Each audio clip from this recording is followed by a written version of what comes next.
Welcome back to Student of the Gun Homeroom. I am your favorite Professor Paul Markle, and today we're going to talk about how to defeat the armed citizen. Not that we think that's a good thing, and not that we think that is desirable. However, you need to understand, if you are an armed citizen, that there are forces at work, and there have been for a long time, attempting or working toward your disarmament. And just because you believe or you don't realize it or want to think about it doesn't make it not so. Every day in the world, as you go on about your life, there are forces that are seeking control of your soul. There is a war going on for control of your soul.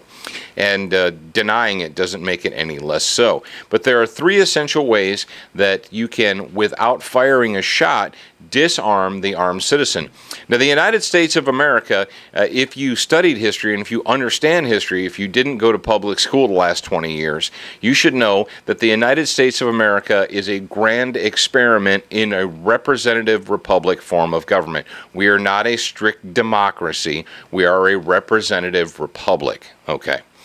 But we are an anomaly. The fact that the citizens of the United States of America started our history in 1776, 1789, and so forth, we began our history with the understanding that the citizen, the lawful citizen of the United States of America, could indeed have parity with the government. That is, the citizens possessed the same type of firearms and armament that the government did. And as a matter of fact, what you guys probably don't know, again, if you went to public school in the last 20 years, is during the foundational time of our government, of our nation, there was no real standing army. The army was actually very, very small, and the citizenry feared a large standing army. Why? Because up to that point in history, every time you had a large standing army, that standing army was used to suppress the citizenry. That's just the way the history of Europe and Asia,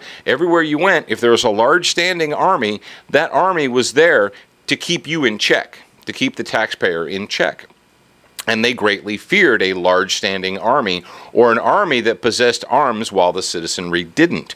Well, if you have an armed citizenry, you obviously can take the army and you can send them out into the county, in the country, and you can forcibly disarm the citizens. However, what you run into is if you have 1 million armed citizens, what you end up with is a revolt on your hands, and you don't want that. So how, without firing a shot, can you disarm an armed populace, or can you convince an armed populace to disarm themselves?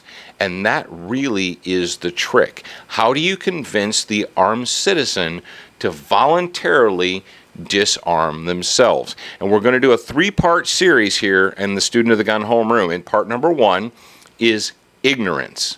Now, ignorance is not being stupid or moronic. Ignorance is lacking the facts or lacking knowledge, not having the possession of all the facts. How do we keep a population ignorant? How do we dumb them down? Well, folks, I've had kids in public schools, or I did have kids in public school, for a good 12 to 15 years. And what I saw, starting in the early 1990s through the early 2000s, was a consistent dumbing down and a removal of things such as history, mathematics, science, so forth, things that you can really hang your hat on. And those are replaced with what? Earth studies, Earth Day celebrations, artificial self-esteem, recycling day, and so forth. What you got is when you only have, number one, your kids when they go to school, they only have so many hours in the day. If they're spending their time doing an Earth Day recycling celebration, what are they not doing? When they're doing that, what are they not doing? Are they not studying American history and civics and U.S. government and so forth? My son, who is now 23 years old, we've gone over a lot of this, and he said, you know, Dad, 10 years ago, 8 years ago, when I was in school, junior high and high school, he said, we were never taught any of this. They never focused hard on the Bill of Rights and the Constitution and what they meant. He said, yeah, that they told us they existed, but we never, broke them down and looked at each and every one of them to say what they meant. Well, how do you keep a citizenry ignorant? You take the public schooling system and you dumb it down. You replace things that used to be important with superfluous garbage, like Recycling Day and Happy Purple Day or whatever.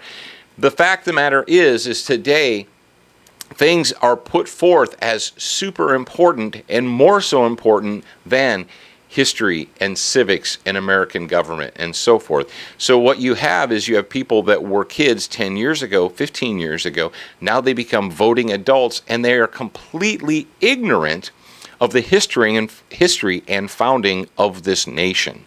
And how do you keep adults ignorant?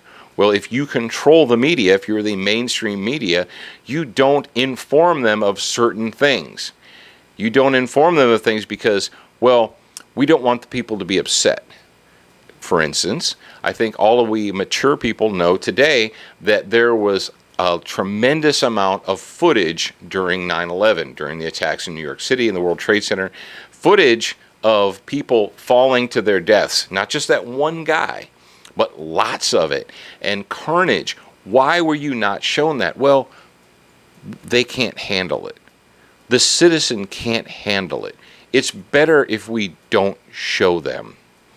Right after the Boston bomb attacks, almost immediately afterwards, amateur videos were being put up and they showed carnage. And what happened within 24 hours? They started disappearing because we don't want people to see that. We don't want them to know about that because they just can't handle it. So we'll keep them dumb. So step number one in convincing the armed populace to disarm themselves or to willfully disarm themselves is to keep them ignorant, to be ignorant. So ignorance is the first step. Now, we've recommended this book previously, but since we recommended it, there have been thousands and thousands more people come to view the homeroom videos. So I'm going to take the opportunity to recommend it one more time. And it is The Political Thought of the American Revolution by Clinton Rossiter. And this actually used to be used as a textbook in college courses, but I think you'd probably find it hard to discover, and maybe if you went to Hillsdale College, this book being used as a textbook. It is worth its weight in gold. And you can only find them right now. I believe they're out of print, but you can still find copies on Amazon. So just look right down there below me, and you'll see the link to The Political Thought of the American Revolution. And this book is worth its weight in gold. It's worth its weight in platinum. So if you are a true American patriot, I would highly suggest picking one up. Now, for all things Student of the Gun, what are you going to do? You're going to go to studentofthegun.com.